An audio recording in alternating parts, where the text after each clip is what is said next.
Hello. It is April, what date is it? April 11th. And I'm at Minnehaha Falls Park, and this is skunk cabbage, Symphocarpus foetidus, and inside there, this calyx, it's in the arum family, and it smells really bad. It smells like rotten flesh, and it is one of the first flowers to come up. And the reason it can come up is it actually makes its own heat and can melt the snow before anything else comes up. It will have a very large leaf. It kind of looks like cabbage, but the leaves will get about 3 to 4 feet high come summer. So if you're down at Minnehaha Falls, you might see these ginormous leaves, and that is skunk cabbage. The leaves are not eaten like cabbage, and but it is an antispasmodic, and the leaves or root, depending on which North American tribe you are looking at the uses of it, were used for swellings and pain, and was applied topically for rheumatism, and it was used as an antispasmodic for asthma and as an antispasmodic for just general pain. And it was also used for asthma and epileptic seizures. So it's kind of an interesting remedy. It's not available in stores that often. I've never really seen it. And but grows in our wetlands, and it has to be in a wet, kind of damp area. And so yeah, look for this. The leaves will get very large, but the first thing that comes out is this. And actually, flies lay their eggs near the plant, so that when in the fall, so that when the snow melts, they can actually have access to these flowers that smell like dead flesh. And these flowers are pollinated by flies, which is why they smell really bad. So if you get an opportunity, bend down and smell it, because it's just awful.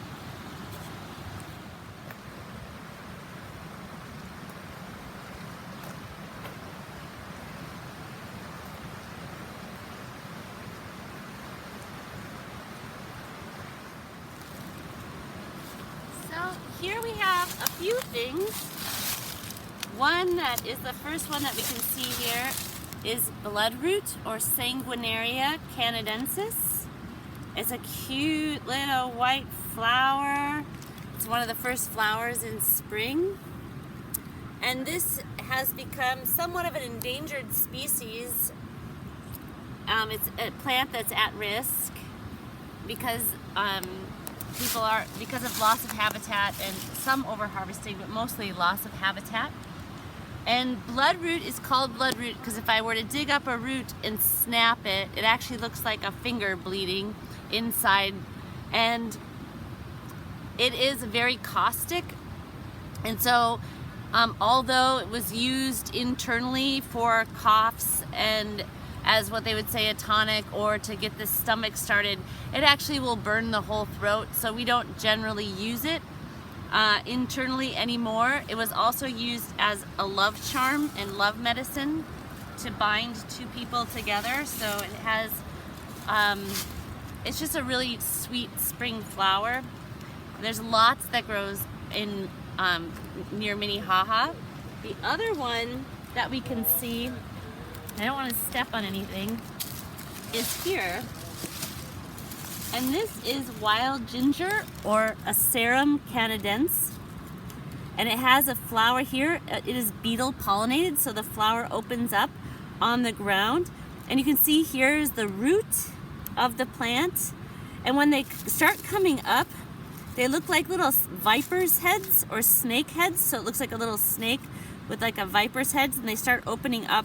I can't see one that's doing it quite yet, but they'll look like little snake heads, like coming up out of the ground.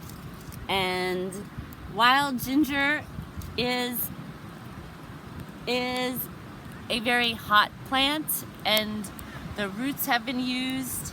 They do have aristolchic acid in them, and so if you eat too much of them, because it is a wild edible, you could have issues with the kidneys. And so it's not, but the thing is if you eat too much of it, you'll probably puke anyway, so it's not a big deal. And it is a warming antispasmodic, so it's used for back pains and muscle pains and menstrual cramps and other issues like that. So that is wild ginger. Now the leaves will get big. Both wild ginger and bloodroot are not ephemeral, even though they flower in the spring. You will see their leaves all year. And right now the leaves on the wild ginger, on the bloodroot, are wrapped around the flower stem to keep it warm. And once the flower goes to seed, it will come out and fly up. So this is the leaf keeping the flower bud warm here. And it's good because tomorrow it's going to snow. So right now, when it first pops up, it's just about keeping the flower bud warm. This is some of the first pollen for most bumblebees. So this is kind of a neat plant. The other thing that you can find here at Minnehaha, and you don't know this yet, but right here, this right here, and you'll notice this maybe later in the spring, this right here with this red bud on top of it is poison ivy. And even this stem here could cause a poison ivy burn, so you want to be careful. I don't have a reaction to poison ivy, but this here with this red bud on top is poison ivy.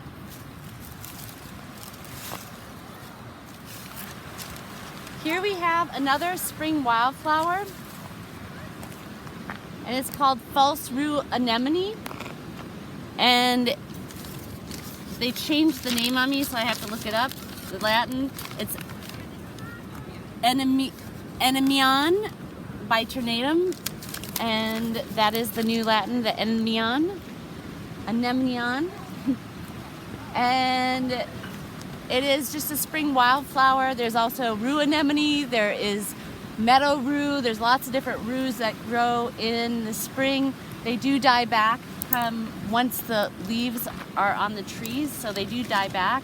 But they're really cute. They will have white to pink flowers, so you can look to them. They're not quite flowered out yet.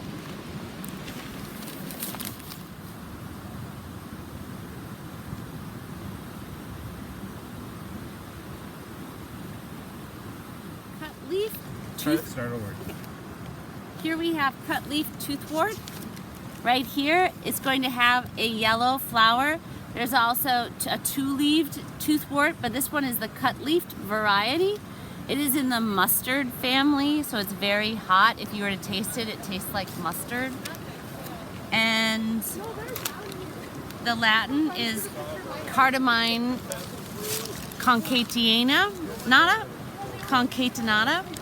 And you know, we don't use it that much. It does have that mustard. It was an appetite stimulant, and so it was eaten in the springtime. It does die back. It is a spring ephemeral, so it basically will disappear once the leaves come up on the trees. So if you come back later in the spring, you won't see these. You'll just see the leaves of the bloodroot. And now we can actually see the cool kind of like leaves of the bloodroot as and they kind of look like antlers or horns with it. But so it looks a bit like antlers. And the cutleaf toothwort isn't commonly used anymore, but it was used for headaches, and it was applied to the head. And it also was used for colds. So it does get it basically is like a heating stimulant, and just like eating mustard seed or hot spices, it's going to make kind of like thin out the mucus and make the nose run. And so it was used to heat things up, but it's very, very hot if you were to eat it. but if you put it on a sandwich, your nose will be running.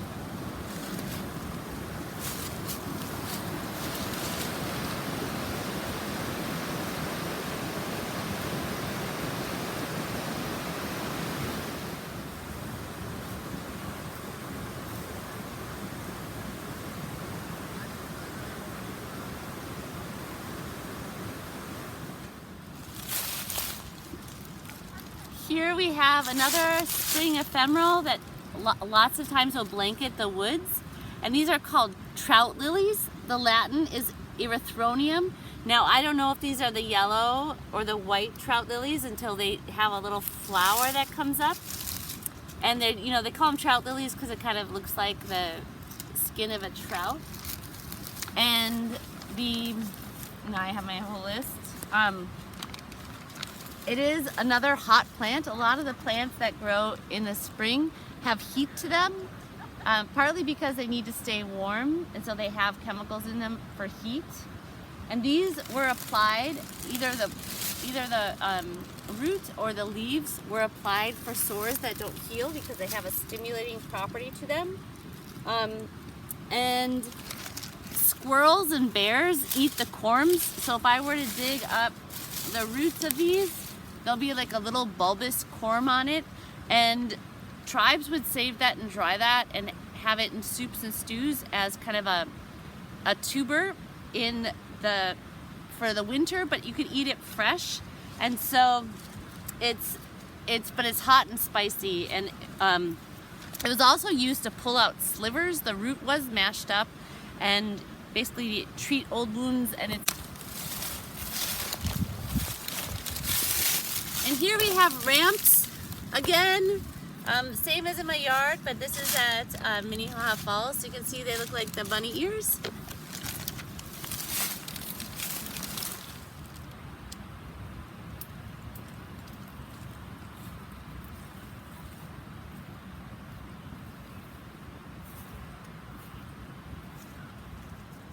So right here, these sprouts that are coming up, they're kind of soft and they just feel like sprouts that you would eat at the store. But those are jewelweed or impatiens, and they're an annual. And so the seeds in the fall pop out and it explodes out of it, which is why it's in the impatiens, why it's called an impatiens. And then they actually germinate really early in the spring. They germinate at 50 degrees. So you'll see them just covering kind of wet areas or like wet forests. And they will get about 3.5, 4 feet tall, and the birds love them, especially the grosbeaks, and you'll see them exploding the seeds. But right now they start out as little sprouts.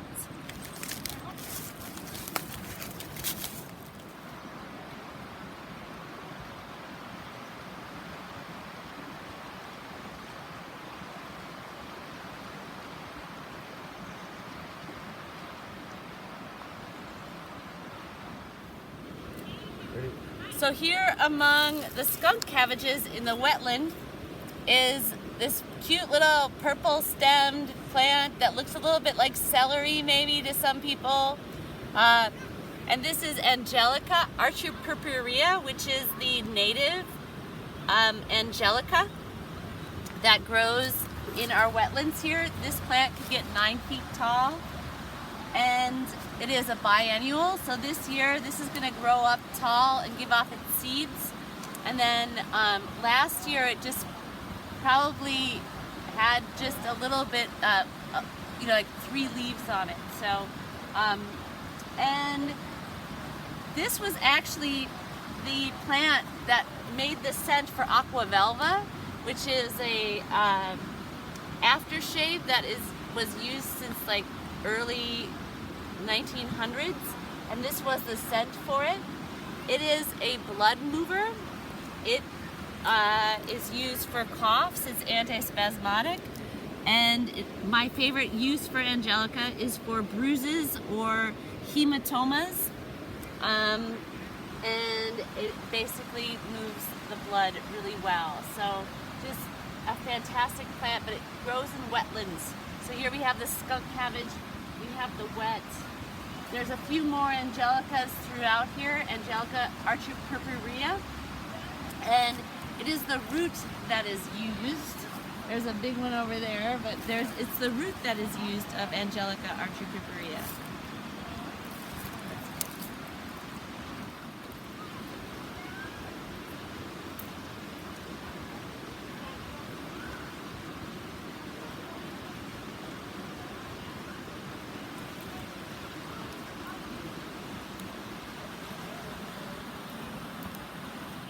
Garlic mustard. Right, garlic mustard, again, as it's getting bigger, still edible, still hot. You can see how it just spreads and spreads and spreads.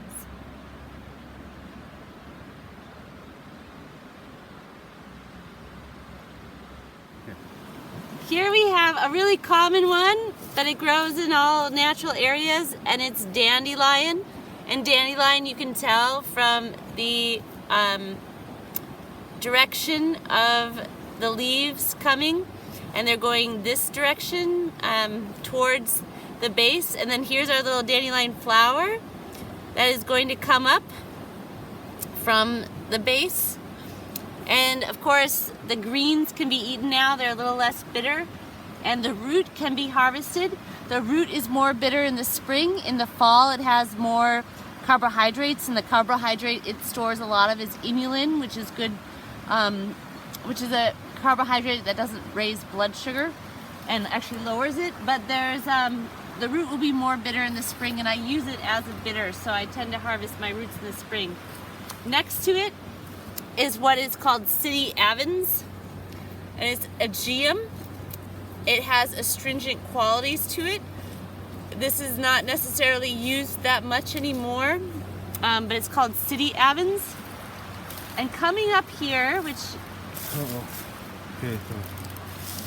so here's the city avens and geum, and coming up here, these little red things coming up, and then here's the leaf here that's coming up. It gets a lot bigger than this. This is wild geranium, or Geranium maculatum.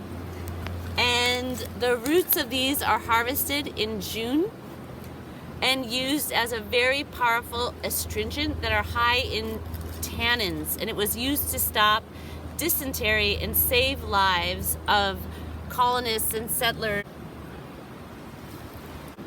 Wild geranium.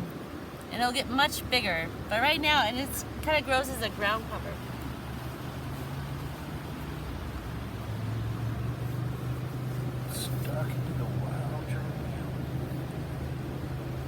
The other one that is here, actually, now that we're looking closely. Right here, oh, sorry. Right here are the beginnings of violets. And violets are really high in vitamins A, C, and E. And as they get bigger here by about May 5th or May 1st, you can eat the leaves. They have a mucilaginous quality to them.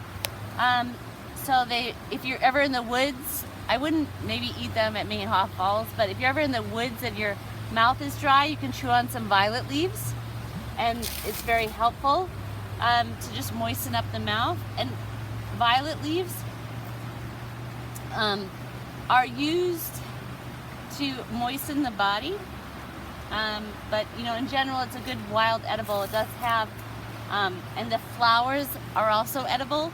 My daughter loves eating violet flowers. She collects them, and you can candy them and put them on cakes. So violet leaf and violet flowers are a good snack in the springtime. Is that the coolest mushroom? So cool.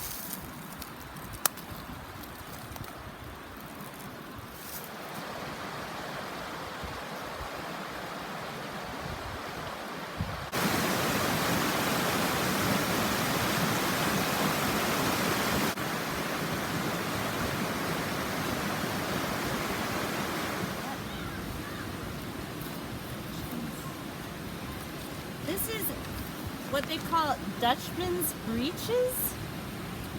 Oh, sorry. It's what they call Dutchman's breeches. And used in medicine as far as I know. Dicentra, and it is in the same family as bleeding hearts. And if you kind of look at it, it looks a little bit like a bleeding heart, but this is a spring flowering plant. It's called Dutchman's breeches, or breeches, whatever you want to say.